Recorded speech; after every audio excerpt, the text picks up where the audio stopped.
In the year 1420, in the cathedral city of Troyes in northeastern France, a document was signed that changed the course of European history.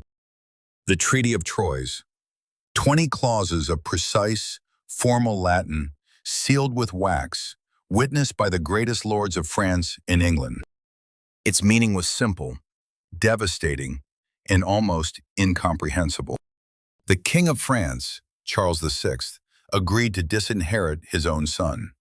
The crown of France, upon Charles's death, would pass not to a French prince, but to a foreign king, Henry V of England, France's greatest enemy, the man whose armies had spent years burning French villages and slaughtering French soldiers.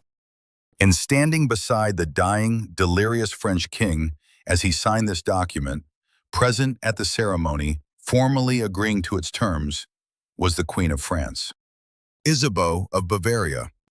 For 600 years, history has had one word for what Isabeau did that day: betrayal.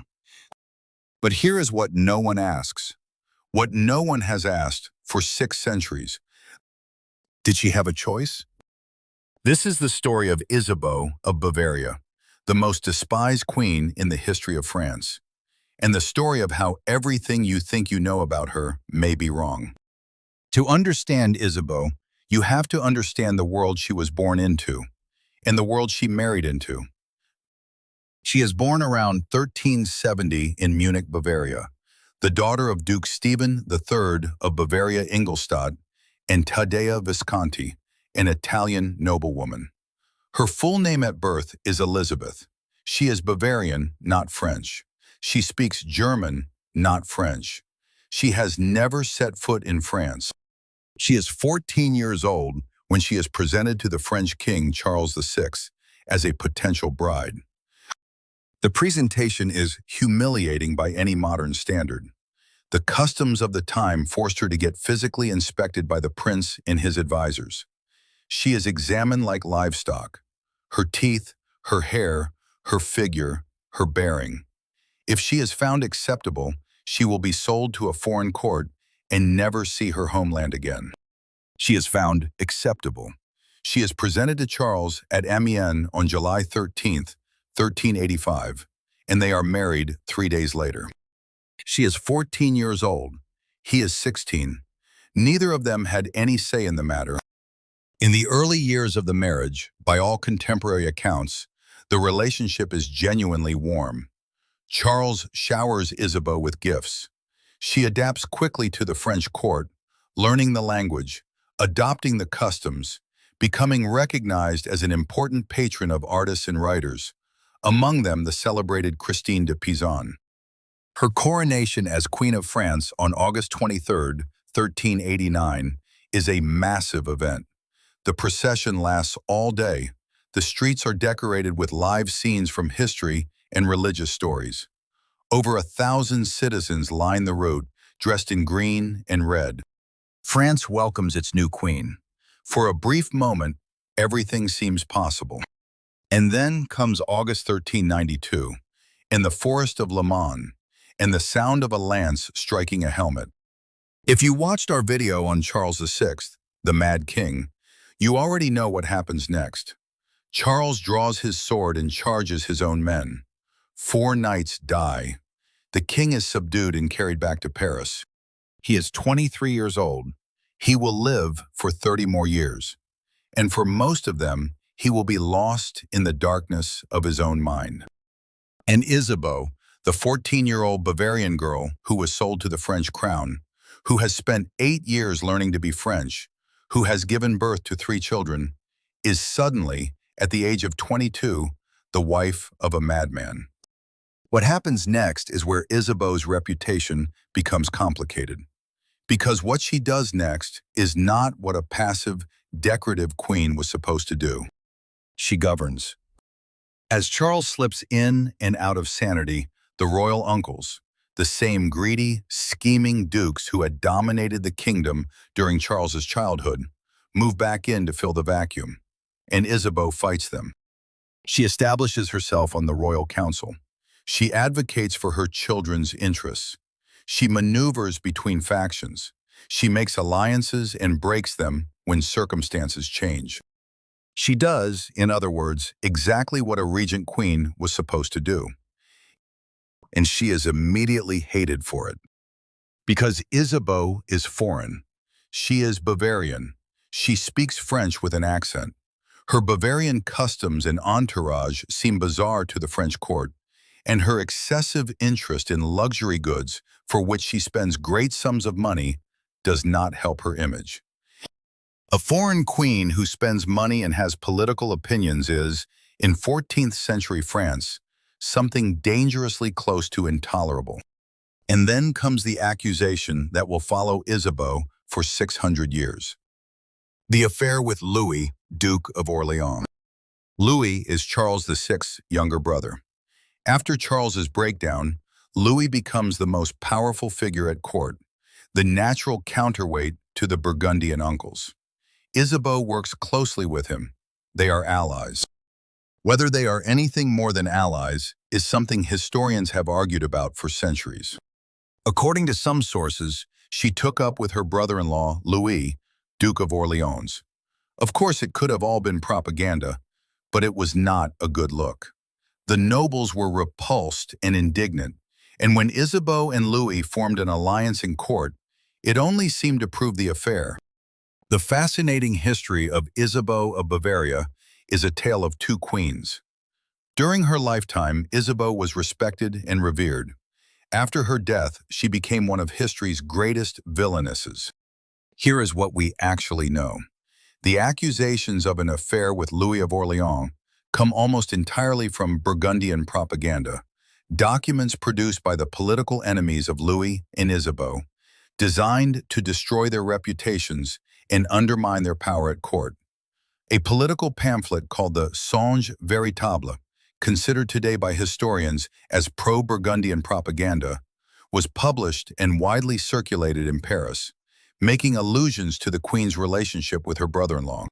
Whether the affair was real or invented, it serves its purpose perfectly. Isabeau's reputation is damaged. Her political alliance with Louis is tainted. And in November 1407, the question becomes permanently unanswerable. Louis of Orleans is assassinated. On the night of November 23, 1407, Isabeau summoned her alleged lover to her bedchamber. Upon his arrival, he received an urgent message that he was needed on the other side of Paris. Soon after leaving, he was brutally murdered by a group of hired thugs. The murder was ordered by John the Fearless, Duke of Burgundy, Louis's great rival and the most powerful noble in France. Louis of Orleans' death does not bring peace. It ignites a civil war. The Armagnacs, supporters of Louis's heir, and the Burgundians, supporters of John the Fearless, begin tearing France apart at exactly the moment when England is preparing its most serious invasion in decades. Isabeau finds herself in an impossible position, trapped between two warring French factions, each of which wants to control the Mad King, the royal treasury, and the Queen herself. Isabeau shifts allegiances as she chooses the most favorable paths for the heir to the throne. When she follows the Armagnacs, the Burgundians accuse her of adultery. When she sides with the Burgundians, the Armagnacs remove her from Paris and she is imprisoned. Let that be clear. The Queen of France is imprisoned by her own son's faction. The Dauphin, the future Charles VII, has his own mother arrested and removed from Paris in 1417. Her treasury is confiscated. Her household is dismantled. Since November 1417, Queen Isabeau, who had been exiled by the Dauphin for her alleged misconduct, had been kidnapped by Duke John the Fearless of Burgundy. Think about that sequence of events carefully. Isabeau is first imprisoned by her son, then kidnapped by the Burgundians. She is a queen with no real power, no army, no independent treasury, surrounded by men who are using her as a political pawn. And then comes 1419, and the bridge at Montereau. John the Fearless, the Burgundian duke who effectively controls both the king and the queen, goes to meet the Dauphin Charles for peace negotiations on the bridge at Montereau. He is assassinated, murdered in what appears to be an ambush set by the Dauphin's own men. The war ends soon after Isabeau's son Charles had John assassinated in 1419, an act that saw him disinherited. John's son, Philip the Good, is now consumed by a desire for revenge. He makes an alliance with Henry V of England, and together they negotiate the Treaty of Troyes. Isabeau of Bavaria, Charles VI's wife, whose participation in the negotiations was merely formal, agreed to the treaty disinheriting her son, hoping that if the dynasties were joined through Henry V, the war could be ended and leave France in peace. This is the moment that history has judged most harshly. A mother disinheriting her own son. A French queen handing France to England. But look at what Isabeau actually faces in that moment. Her husband is a madman, incapable of ruling. Her son has just had his most powerful ally assassinated, an act that has driven the Burgundians permanently into the English camp. The English army under Henry V controls northern France. Paris is under Burgundian occupation. The Dauphin has no army capable of fighting both the English and the Burgundians simultaneously. France is losing the 100 Years' War. It has been losing for years. Charles VI, in lucid intervals manipulated by the powerful factions around him, consents to terms that adopt Henry as heir and disinherit the Dauphin for alleged enormous crimes. Is Isabeau a traitor? Or is she a woman with no real power, in an impossible situation, trying to do the only thing that might stop her country from being destroyed by war? Here is the twist that changes everything. The history of Isabeau of Bavaria has largely been a fabricated mixture of gossip and propaganda, which has been absorbed into historical tradition and repeated so often that, to many, legend has become indistinguishable from fact. In the late 20th and early 21st centuries, historians re-examined the extensive chronicles of her lifetime, concluding that many unflattering elements of her reputation were unearned and stem from factionalism and propaganda. The affairs, probably invented or wildly exaggerated by political enemies. The image of a spendthrift foreign queen who cared nothing for France, contradicted by decades of active political work on behalf of the French crown and her children. The betrayal at Troyes, the act of a woman with no real options in a country that had already been lost by the men around her. Isabeau did not destroy France. France was already destroying itself, torn apart by civil war, dynastic conflict, the madness of its king, and the greed of its nobles, long before she signed anything at Troyes. She was blamed for it because she was foreign, because she was a woman, because blaming the foreign queen is always easier than confronting the structural failures of an entire political system, and because France needed a villain to set against its saint.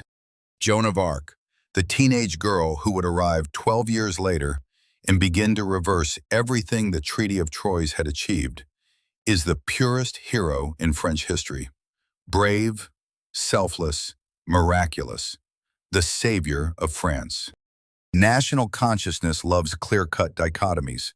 Isabeau serves as a foil to Joan.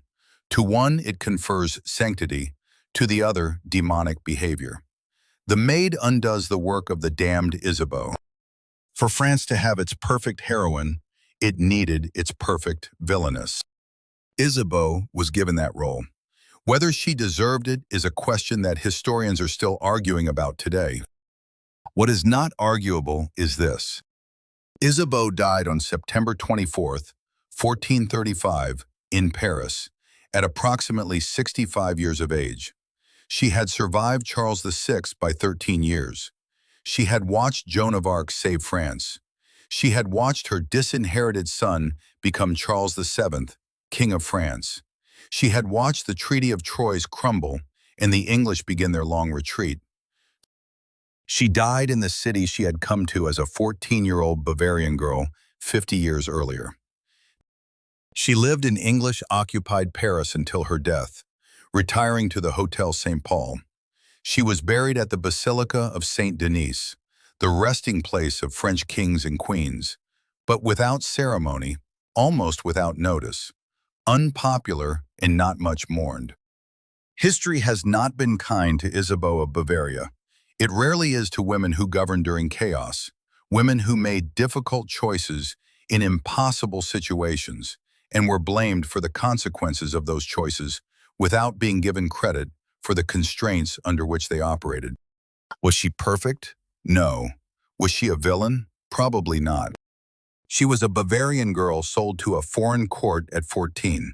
She became queen of a kingdom tearing itself apart. She navigated 30 years of madness, civil war, and foreign invasion, trying to protect her children and hold together what remained of the French state. And for that, for 600 years, France called her a traitor. The question of whether that verdict is just is one you can answer for yourself. If this video made you think, leave a comment below. Do you think Isabeau was a traitor or a victim of the most powerful propaganda machine of the Middle Ages? Subscribe for more French history, the stories they never taught you in school.